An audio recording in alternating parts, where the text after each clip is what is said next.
Ça te gêne? Ça te gêne? Oui, vas-y, commence. On est déjà un peu en retard.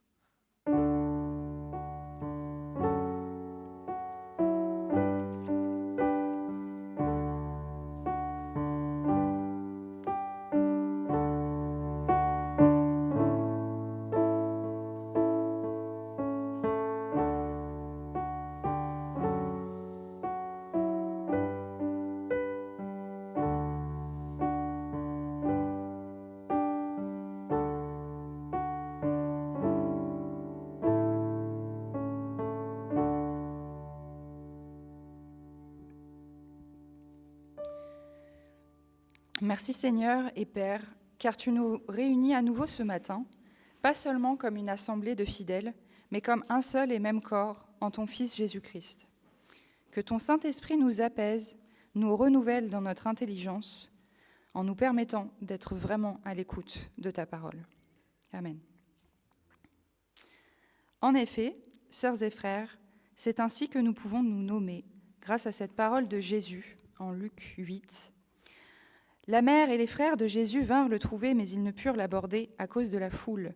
On lui dit, « Ta mère et tes frères sont dehors et ils désirent te voir. » Mais il répondit, « Ma mère et mes frères sont ceux qui écoutent la parole de Dieu et qui la mettent en pratique. » Alors, afin que nous puissions être réellement cela, frères et sœurs en Christ, puisse la parole de Dieu nous transformer, nous renouveler et nous permettre non seulement d'entendre, mais bien de mettre en pratique sa parole. Et je vous invite en psaume antiphoné, donc je vais lire la première partie du psaume, à lire la suite ensemble. Il est un peu long, il y a 22 versets, donc on va le lire activement, et pas seulement le lire, mais vraiment le comprendre et l'entendre dans notre cœur. Juste, réjouissez-vous en l'Éternel, la louange sied aux hommes droits. Célébrez l'Éternel avec la harpe, célébrez-le sur le luth à 10 cordes. Chantez-lui un cantique nouveau, faites ressentir vos instruments et vos voix. Car la parole de l'Éternel est droite, et toutes ses œuvres s'accomplissent avec fidélité. Il aime la justice et la droiture, la bonté de l'Éternel remplit la terre. Les cieux ont été faits par la parole de l'Éternel, et toute leur armée par le souffle de sa bouche. Il amoncelle en un tas les eaux de la mer, il met dans des réserves les abîmes. Que toute la terre craigne l'Éternel, que tous les habitants du monde tremblent devant lui. Car il dit, et la chose arrive, il ordonne, et elle existe. L'Éternel renverse les desseins des nations, il anéantit les projets des peuples. Les desseins de l'Éternel subsistent à toujours, et les projets de son cœur de génération en génération. Heureuse la nation dont l'Éternel est le Dieu, heureux le peuple qu'il choisit pour son héritage. L'Éternel regarde du haut des cieux, il voit tous les fils de l'homme. Du lieu de sa demeure, il observe tous les habitants de la terre. Lui qui forme le cœur à tous, qui est attentif à toutes leurs actions. Ce n'est pas une grande armée qui sauve le roi, ce n'est pas une grande force qui délivre le héros. Le cheval est impuissant pour assurer le salut, et toute sa vigueur ne donne pas la délivrance.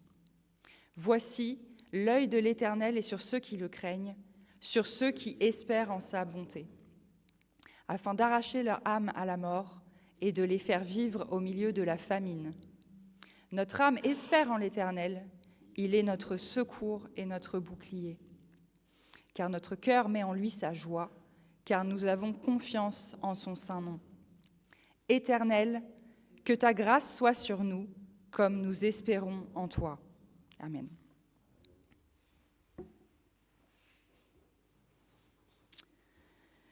Que ta grâce soit bien sur nous, Seigneur, car malgré notre espérance, notre connaissance de la parole, nous sommes bien souvent contraints, limités ou enchaînés à des habitudes, peut-être au regard des autres, ou voire même à une mauvaise compréhension de ta parole, qui entrave la mise en pratique de ta volonté.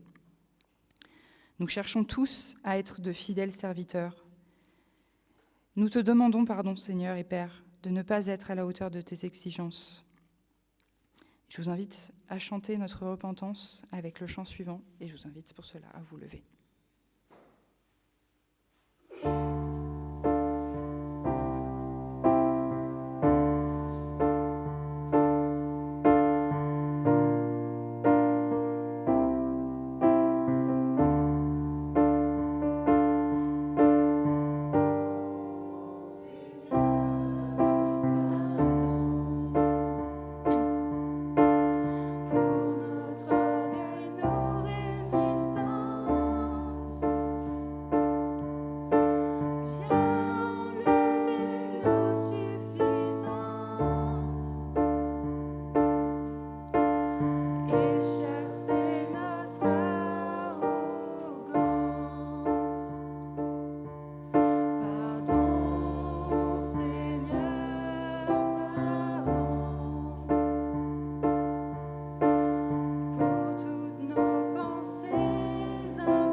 Soyez bons et pleins de compassion les uns envers les autres. Pardonnez-vous réciproquement comme Dieu nous a pardonné en Christ. Verset 32 de Éphésiens 4. Et si vous pardonnez aux hommes leurs fautes, votre Père céleste vous pardonnera aussi. Verset 14 de Matthieu 6, entre autres. Merci Seigneur de ce pardon offert. Merci de nous permettre de grandir dans ta parole, comme nous l'avons récité précédemment dans le psaume. Notre cœur met en lui sa joie, car nous avons confiance en son saint nom. Éternel, que ta grâce soit sur nous comme nous espérons en toi. Et nous allons à présent louer le Seigneur avec les 2 prochains chants.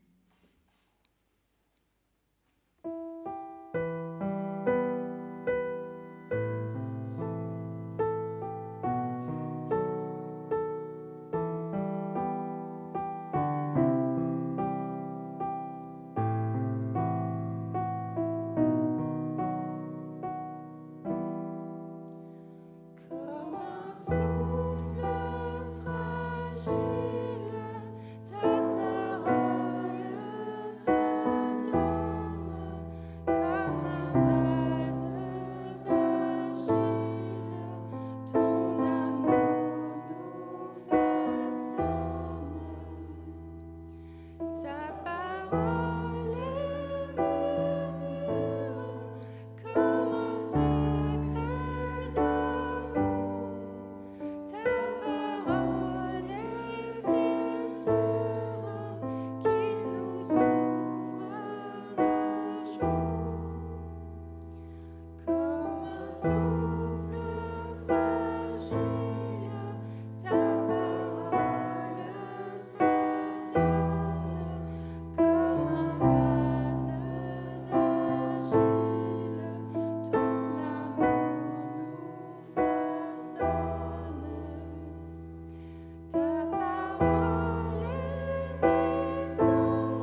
C'est le temps de la liturgie de la parole et je laisse la place à Samuel.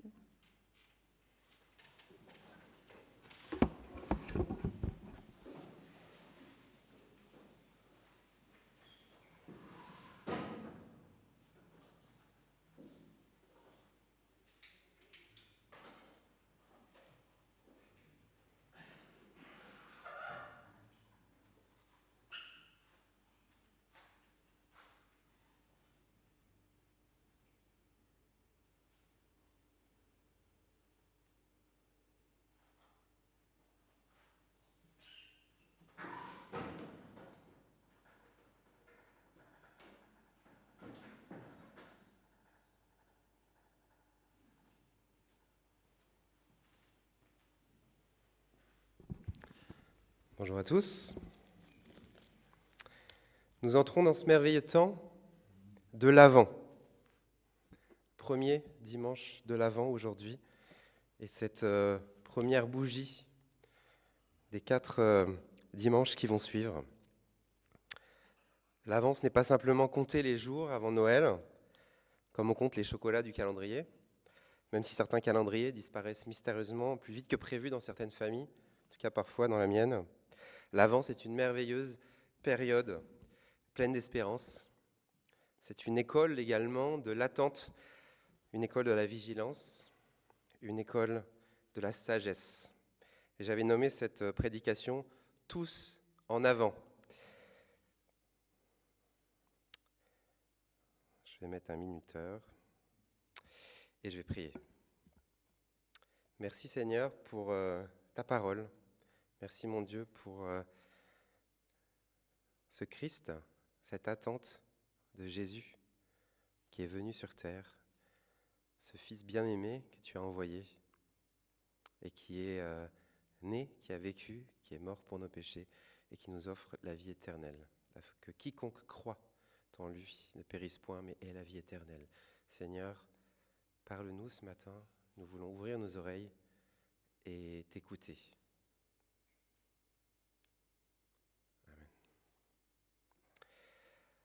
En parlant de sagesse et de vigilance, je ne sais pas si ça vous arrive comme moi d'avoir des problèmes de recharge de téléphone. En plus, j'ai pris un iPhone qui est plus très jeune et du coup, ça se décharge quand même très très vite. Ça m'arrive beaucoup trop souvent, vous savez, ce petit stress. Maintenant qu'on a presque tout dessus, il y a un contrôle dans le train et puis évidemment, votre billet, il est sur le téléphone. Puis vous dites pourvu que les 3% qui restent, ça ne tombe pas au moment où il vient vérifier. La dernière fois, ça m'est arrivé à Berlin où je prends des petites trottinettes électriques. Là, j'y vais pour le boulot, pour des petits déplacements. Et évidemment, il était genre 23h30 à la fin de la soirée. Je l'avais pris pour gagner du temps devant l'hôtel, à quelques mètres, au moment où je voulais faire la photo pour dire c'est bon, la trottinette est bien garée. Boum, plus de batterie, génial. C'est le moment où on a envie d'aller dans sa chambre d'hôtel, de recharger le téléphone, de redescendre, de prendre la photo en espérant que personne ne se soit barré avec la trottinette, en utilisant votre compte. Enfin voilà, vous voyez de quoi je veux dire, vous voyez de quoi je veux parler. On a parfois la tête en l'air et ça peut nous poser des problèmes quand on n'est pas forcément vigilant et qu'on ne fait pas attention. Alors avant de se projeter dans le texte biblique du jour, comme il n'était pas facile, c'est pas un texte moi qui me parle facilement ou qui est un petit peu dur aussi comme texte biblique. C'est pas le plus joyeux des textes pour démarrer une période de l'Avent. J'ai essayé de me projeter dans une image, dans une histoire qui me parle un petit peu plus, ou peut-être qui va vous parler un petit peu plus avant d'entrer dans le texte, et je suis sûr que vous le reconnaîtrez au fur et à mesure. Donc imaginez 10 amis. Ce sont 10 amis qui ont gagné un voyage exceptionnel, une aventure super spéciale, tout frais payé, dans une île paradisiaque, avec hôtel 5 étoiles, all inclusive évidemment, avec chauffeur privé, un yacht, ski nautique, scooter des mers, windfoil, un bar à volonté, des massages inclus, plein de vitamine D et de la relaxation. Bon, j'espère que ça a parlé à tout le monde, je pense qu'il y a au moins un exemple qui vous a parlé. Tout sera organisé pour eux, ils n'ont rien à amener en particulier. Absolument tout sera pris en charge. Il faut juste se présenter à l'aéroport, quai d'embarquement B24, dans l'après-midi du 30 novembre 2025. Le QR code leur sera transmis sur leur téléphone 5 minutes avant l'embarquement. L'aéroport étant pas là très loin de chez eux, ils habitaient à Bringis. Donc à midi, nos 10 amis partent, les mains dans les poches, avec leur téléphone bien chargé de la nuit dernière et prêts à embarquer pour le voyage de leur vie. Dans quelques heures tout au plus. Seulement la moitié des amis ont été un petit peu plus prudents. Ils ont emmené leur chargeur de téléphone, ils se sont dit dans les aéroports, on ne sait jamais, vlatipa que les aéroports de Paris se remettent en grève, ça ne serait pas la première fois, on aura peut-être besoin de tenir un petit peu plus longtemps. Et oui, effectivement, ils étaient dans la salle d'attente et l'attente était beaucoup plus longue que prévu. Ils étaient coincés dans leur terminal. À 1h du matin, ils finissent par s'endormir dans la salle d'attente. Et là, la nuit. À 4h30, la lumière s'allume, une sonnerie retentit. Ça y est, le point de contrôle est ouvert, le QR code est envoyé, il est sur leur téléphone et ils ont 5 minutes pour faire le check-in et rentrer dans l'avion. Tous constatent que leur téléphone est déchargé. 5 d'entre eux se ruent dans leur poche, prennent leur chargeur, le branchent, ont quelques minutes pour le charger. Les autres qui n'ont rien leur demandent « S'il te plaît, passe-moi ton chargeur ». Je veux bien, mais je n'ai pas assez de jus pour toi, là, il faut que je me charge d'abord. Ils disent, va chercher à l'aéroport, là, au terminal, il y a peut-être une petite boutique qui est encore ouverte, va acheter un chargeur. Les 5 foncent au fond de l'aérogare, ils courent comme des fous. Pendant ce temps-là, les premiers téléphones se sont rallumés. Les 5 amis passent le point de contrôle, montrent leur QR code, rentrent dans l'avion, s'apprêtent à faire le voyage de leur vie. Les autres arrivent 7 minutes plus tard, en sueur, assez fiers d'avoir réussi à acheter leur chargeur, avoir pu les brancher pendant quelques minutes et puis rallumer leur téléphone. Mais là, déception, le point de contrôle est fermé. Il n'y a plus personne, à part un agent de sécurité qui ne comprend pas trop de quoi il parle, qui ne reconnaît pas leur QR code, qui ne les connaît pas. L'avion est parti et eux sont restés bredouilles. Vous l'avez peut-être reconnu, le texte de l'Évangile que je vous propose n'est pas à première vue très Noël. Il n'y a pas de berger, d'étoiles et de mages, même s'il est un petit peu tôt pour en parler, mais en tout cas, c'est une histoire plutôt de retard, de portes fermées et, pour le texte, de jeunes filles un peu désorganisées. On va lire cette parabole dans Matthieu 25, versets 1 à 13. Ce jour-là, il en sera du royaume des cieux comme de 10 jeunes filles qui prirent leurs lampes et s'en allèrent à la rencontre du marié.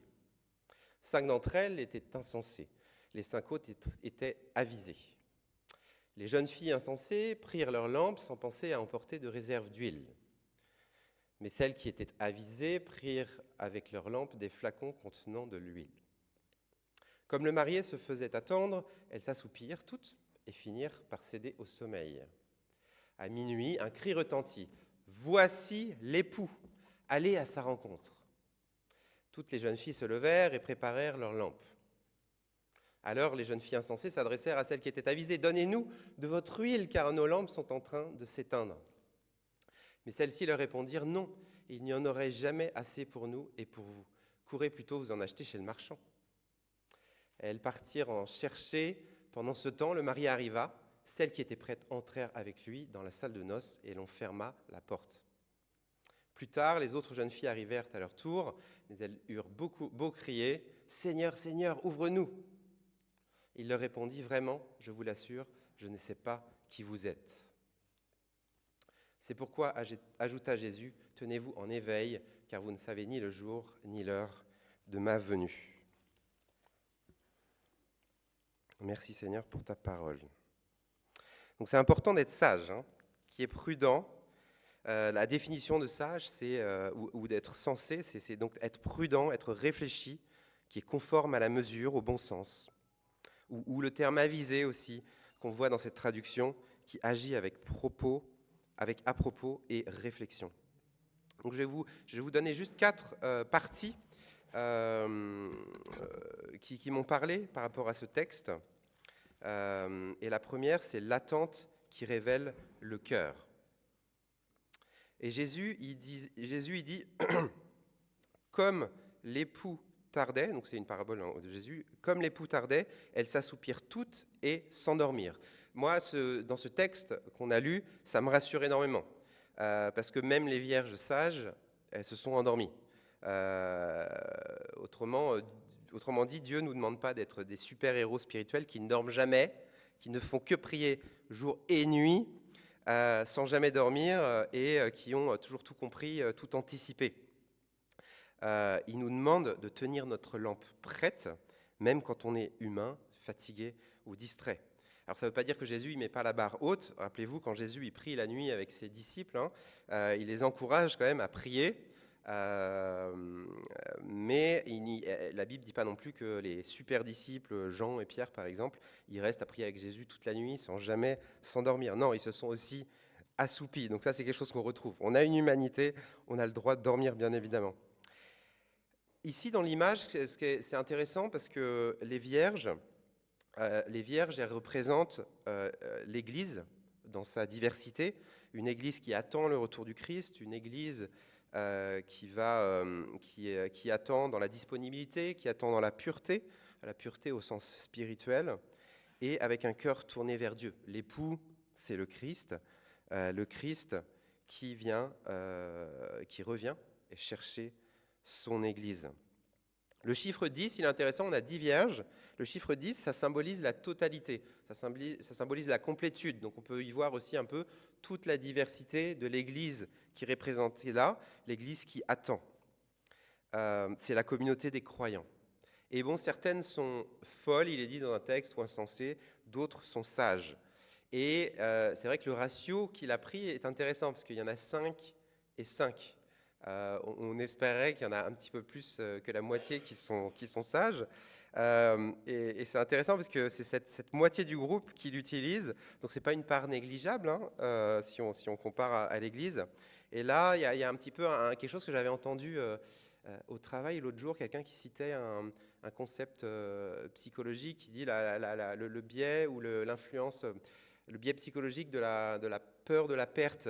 Et il disait en général, un humain standard, il ne va pas rentrer dans un pari pile ou face, s'il ne pense pas qu'il a plus de chances de gagner que de perdre. C'est un peu les réactions naturelles. Donc là, on est pile poil sur un 50-50. Donc on n'a pas plus de chances de gagner que de perdre dans cette image-là. Et notre cerveau, il déteste les risques équitables. Alors, est-ce que Jésus a choisi ce ratio de 50-50 justement pour nous réveiller, nous stresser un petit peu sur la situation et qu'on ne se dise pas « Non, mais c'est bon, 6 sur 10, ça va le faire, je prends le risque. Je pense que je vais tomber du bon côté. » Je pense qu'on est tous sur cette tension un petit peu que le texte nous apporte en se disant est-ce que je fais bien partie de ces vierges sages, de ces croyants sensés qui se préparent à la venue de l'époux. Et sur ces 10 vierges, elles ont toutes une lampe, elles ont toutes l'intention d'aller à la rencontre de l'époux, elles ont toutes mis leur plus belle robe. La différence, elle n'est pas extérieure, elle est intérieure. On peut avoir une belle lampe, mais sans huile, elle ne servira pas à grand-chose, elle ne servira à rien. Et dans cette période de l'Avent, on commence par cette question, qu'est-ce que je transporte vraiment dans mon vase intérieur ? Est-ce que c'est de la foi vivante ? Ou est-ce que c'est du découragement ? Est-ce que c'est de la poussière, des échecs du passé, de nos souffrances ou de nos blessures ? Ou est-ce que je transporte un vase avec de l'huile, de la joie, de la rencontre du Christ ? Cette attente qui révèle ce qu'on a dans le cœur. Également, j'avais pensé à cette image de cette huile qui ne s'emprunte pas, qui ne sont pas prêtées. C'est un aspect assez frappant pour nous, je pense, dans cette histoire. Et c'est pour ça que j'ai essayé de prendre cette image du téléphone pour essayer de me projeter un petit peu sur à quoi ça pourrait ressembler dans une histoire comme ça. Parce qu'en fait, là, les vierges sensées, elles ne partagent pas l'huile. Elles n'ont pas de dire on pourrait essayer, je t'en prête un petit peu. Nous, en tant que chrétiens, on se dit quand même c'est pas très très sympa. La réponse, elle est un peu dure, quoi. Ils auraient pu essayer en se disant peut-être ça va marcher, on va tenir un petit peu plus longtemps tous ensemble. Et puis l'époux va arriver. Allez, soyons chrétiens, quoi. On imagine un peu la morale. L'important, quand même, dans la vie, c'est de partager son huile, quoi. Et quand je lis le texte, je me sens un petit peu aussi comme face au grand frère dans le fils prodigue. On se dit, vas-y, le grand frère, quand même, réjouis-toi de ce que ton petit frère est mort et est revenu à la vie. Arrête de faire la tronche, arrête de bouder, souris, quoi. Ton frère est revenu à la vie, toi, t'as plein de trucs, t'as plein d'argent, c'est bon, quoi. Mais non, là, pour les vierges folles, ce texte, il semble dire que l'huile ne se partage pas. Parce que l'huile, je pense que dans ce texte, représente ce que seul Dieu peut produire en toi. C'est ta foi personnelle, cette huile qui est ta relation avec Jésus, avec le Saint-Esprit, qui est ta persévérance, cette huile qui est ton caractère, qui est ta fidélité dans le secret. Un pasteur disait un jour, attendre la crise pour chercher la force de Dieu, c'est comme n'arroser ton jardin qu'en pleine sécheresse. Les racines n'auront pas assez de profondeur pour tenir une tempête. On peut prier les uns pour les autres, encourager, soutenir, bénir, mais personne ne peut croire à ta place. Personne ne peut prier à ta place dans ton cœur. Personne ne peut entretenir ta flamme intérieure. Cette foi ne s'emprunte pas, elle se cultive. Et pour reprendre cette image de ceux qui n'attendent pas la sécheresse pour tout arroser et pour puiser cette eau, rappelons-nous ce à quoi Dieu nous appelle à être. Et j'avais aussi, dans une soirée de prière cette semaine, eu cette image de Jérémie 17, qui nous appelle à être un arbre qui produit des fruits, et qui dit « Béni soit l'homme qui se confie dans l'Éternel, et dont l'Éternel est l'espérance. Il est comme un arbre planté près des eaux, et qui étend ses racines vers le courant. Il n'aperçoit point la chaleur quand elle vient, et son feuillage reste vert. Dans l'année de la sécheresse, il n'a point de crainte, et ne cesse de porter du fruit. » Troisièmement, il y a aussi un aspect intéressant que j'ai appelé le cri de minuit, le moment qui révèle tout. Et là, soudain, tous les textes ne disent pas minuit, des fois c'est au milieu de la nuit, mais il y a une traduction, je crois que c'est celle qu'on a lue, qui disait « À minuit, le cri retentit, voici l'époux, allez à sa rencontre ». Moi, j'aurais aimé savoir qui poussait ce cri. Est-ce que, parce que le texte, il ne le dit pas. Dans la tradition juive, ça peut être parfois l'ami de l'époux, qui s'appelle le shoshbin. Ça peut être peut-être les serviteurs qui précèdent le cortège, peut-être le maître de cérémonie, peut-être un ange. Ici, ce n'est pas forcément le détail le plus important, mais c'est surtout le fait que l'époux arrive. On a beaucoup de choses qui se passent la nuit ou dans des moments comme ça, à minuit dans la Bible. On pense à Dieu qui promet une descendance innombrable à Abraham lorsqu'il regarde les étoiles dans la nuit. On pense à l'ange qui passe devant les maisons des Hébreux en Égypte lors de cette nuit fatidique de la Pâque. On pense à l'Éternel qui fait passer sa gloire devant Moïse sur le mont Sinaï pendant l'obscurité. On pense à Jacob qui rêve de l'échelle reliant ciel et terre la nuit à Bethel, ou encore Jacob qui lutte avec l'ange toute la nuit jusqu'à l'aube, qui lutte avec un ange. Dieu appelle Samuel par son nom alors qu'il dort dans le temple pendant la nuit. Un ange réveille Pierre en prison la nuit et ouvre miraculeusement les portes. Paul et Silas chantent en prison à minuit lorsque survient un tremblement de terre qui les libère de la prison. Les bergers voient la gloire de Dieu la nuit lorsque les anges eux-mêmes annoncent la naissance de Jésus.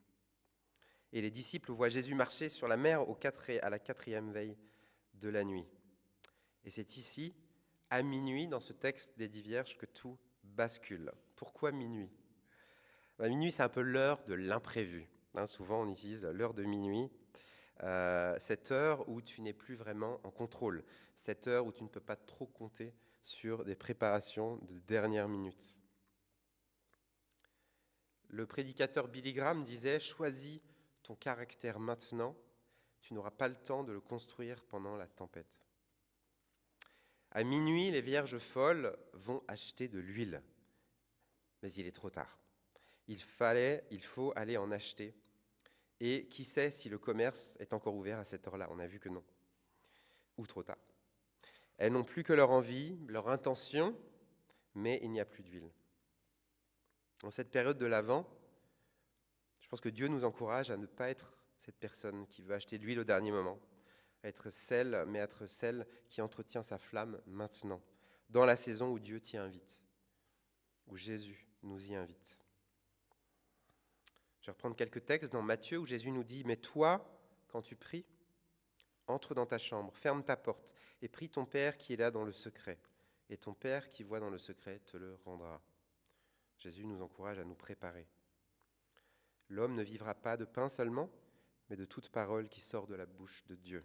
À se préparer dans la prière, à se préparer dans la lecture de la parole.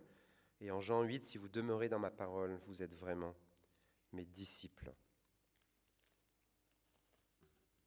Et enfin, cette période de l'Avent, c'est un temps pour remplir nos vases. L'Avent est un temps béni parce qu'il nous rappelle que Dieu y vient, que Dieu approche, que Dieu se révèle, mais il vient souvent dans le silence, dans un retard apparent, alors c'est le temps de Dieu, dans l'imprévu. Et je pense à 3 attitudes particulières, à veiller, attendre activement et allumer nos lumières. Veiller tout d'abord. Être lucide, c'est pas vivre en pilote automatique. Il faut cesser de subir nos journées pour entrer dans une attente habitée. Si on reprend l'image du téléphone que j'ai utilisé au début, Dieu parle, mais alors c'est quelque chose que j'avais vu sur une vidéo. Dieu parle, mais on laisse souvent notre téléphone plus chargé que notre âme. Ça pique un peu, mais c'est pas forcément faux. Je sais pas alors c'est pas tout le monde, on n'est pas tous accros à notre téléphone, mais si on s'en sert beaucoup dans la journée, souvent, vous savez, on cherche désespérément notre câble de téléphone pour vraiment anticiper, être sûr qu'il soit chargé, ou notre chargeur à induction, pour pas se retrouver à sec, pour pas avoir de problème. Alors que quand on sent que notre âme est fatiguée, est-ce qu'on a le même réflexe d'aller vite chercher sa Bible, de prendre un temps de prière et de louange pour ne pas se retrouver à sec ou sans jus? C.S. Lewis, dans Les Tactiques du diable, il dit le but du diable n'est pas de pousser les humains à des grands péchés, mais simplement de les maintenir endormis. L'importance de veiller, de se recharger régulièrement. Il y a aussi une attitude d'attente, une attente active. Jacques dit « Soyez patients comme le cultivateur attend le fruit de la terre ». Le cultivateur, il attend, oui, mais il travaille le sol, il enlève les pierres, il plante, il arrose. L'attente chrétienne est active. Et ce temps d'attente de l'Avent, c'est un temps de vigilance, de discernement, d'apprendre à écouter la voix de Dieu. Ça me fait penser aussi à Élie dans ce texte, quand il s'est réfugié dans une grotte du mont Horeb, après avoir confronté les prophètes de Baal, en avoir tué un grand nombre, sur le mont Carmel. Et donc Jézabel est furieuse, la reine Jézabel est furieuse, et elle veut le tuer. Et Élie, il s'est caché dans cette grotte, et là on le voit qu'il apprend à discerner la présence de Dieu pendant qu'il est dans la grotte. Et il y a un vent fort et violent qui vient, et Dieu n'était pas dans ce vent. Un peu un vent comme un grand prophète qui nous annonce des messages, qui nous bousculent, qui nous font avancer. Il n'était pas non plus dans un tremblement de terre qui nous ferait penser à un prêtre puissant que tout le monde attend pour nous guider avec charisme. Dieu n'était pas non plus dans le feu qui s'est montré à Élie, un feu un peu comme un grand roi qui nous rassure, qui nous donne la direction à suivre avec tant de splendeur. Mais Dieu était dans le murmure doux et léger qui est passé devant cette grotte, comme l'arrivée d'un bébé dans une étable, une nuit de Noël. Et enfin, allumer la lumière. Pendant l'Avent, partout on allume des lumières, comme cette petite bougie. Il y a beaucoup de lumière dans cette période de décembre. Il y a des bougies sur la couronne de l'Avent, il y a des lampions sur les maisons, il y a des illuminations de Noël dans les rues, il y a des guirlandes sur les sapins. Et nous, dans notre cœur, et toi, dans ton cœur, est-ce que tu allumes aussi quelque chose? C'est un moment merveilleux, un moment privilégié pour allumer cette lampe dans ton cœur. Dans Corinthiens, il est dit en effet, le même Dieu qui un jour a dit que la lumière brille du sein des ténèbres, a lui-même brillé dans notre cœur pour y faire resplendir la connaissance de la gloire de Dieu qui rayonne du visage de Jésus-Christ. Oui, ce visage de Jésus-Christ que les bergers s'apprêtaient à voir dans la crèche quelques semaines plus tard, dans la nuit de Noël. Alors laissons Dieu briller dans nos cœurs pour y faire rayonner Jésus. Et je vais conclure en disant que les vierges sages n'étaient pas parfaites. Elles ont dormi comme les autres, elles ont été surprises comme les autres, mais elles avaient entretenu l'essentiel. Elles avaient prévu une réserve d'huile, elles avaient entretenu une foi vivante, une relation avec Dieu suffisamment profonde pour tenir dans la nuit.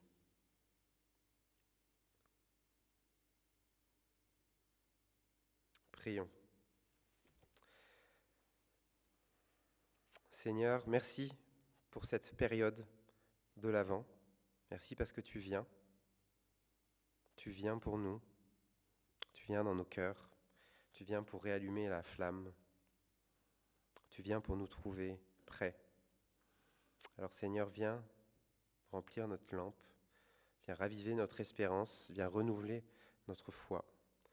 Viens nous donner nous aider à être vigilants, à entretenir cette huile de la prière, de la lecture de ta parole, cette huile de l'amour, afin que lorsque tu viennes, aujourd'hui, demain ou au milieu de la nuit, tu nous trouves prêts, éveillés.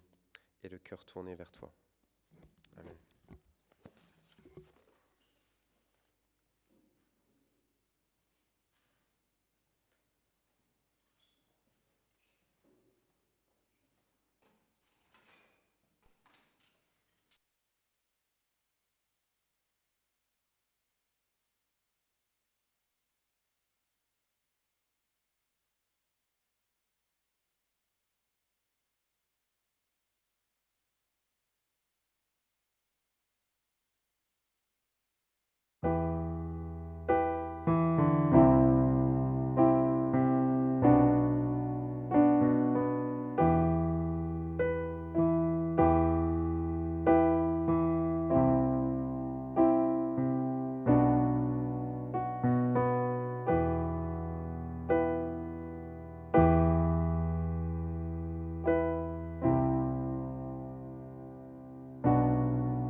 Rectangle, en tout cas où on puisse se passer les éléments facilement.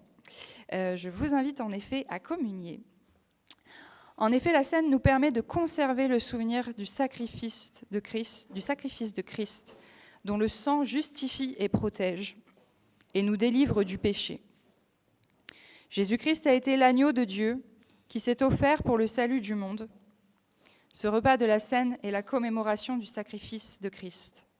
Nous le célébrons en mémoire de lui. Pour cela, je vais vous lire le passage en Jean 6, verset 53.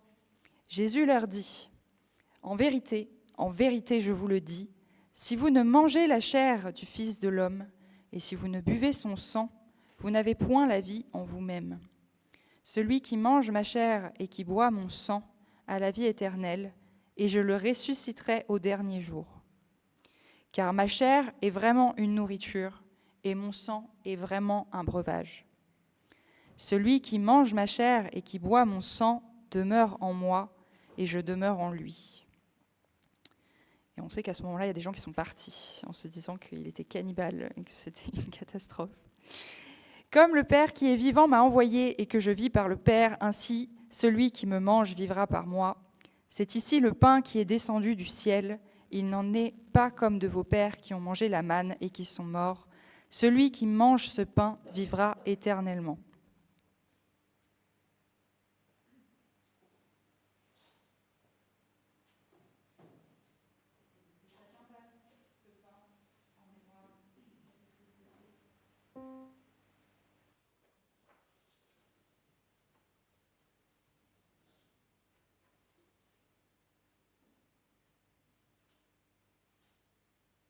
Que chacun passe ce vin, en l'occurrence c'est du jus de raisin,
Que la paix du Christ soit avec vous aujourd'hui et pour les jours à venir.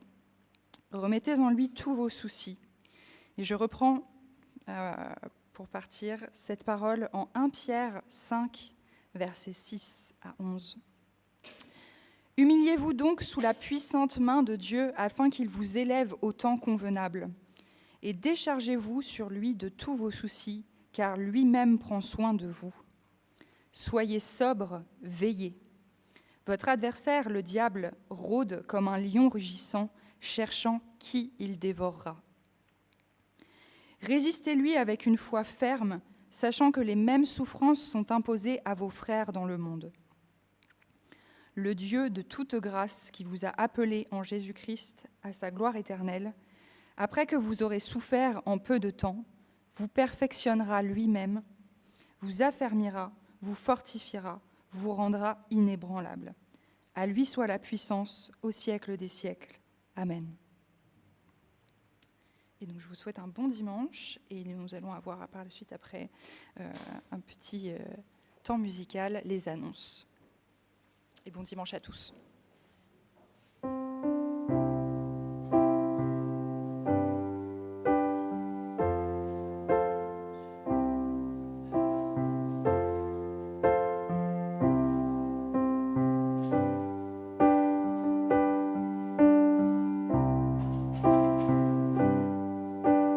Et c'est également le temps des offrandes. Je vais passer avec la quêteuse si vous avez des offrandes.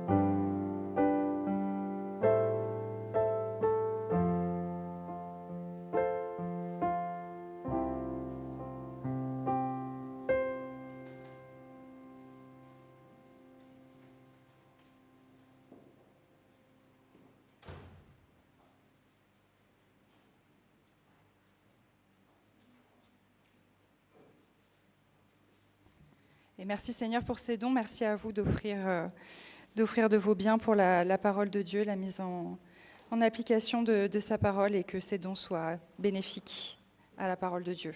Amen.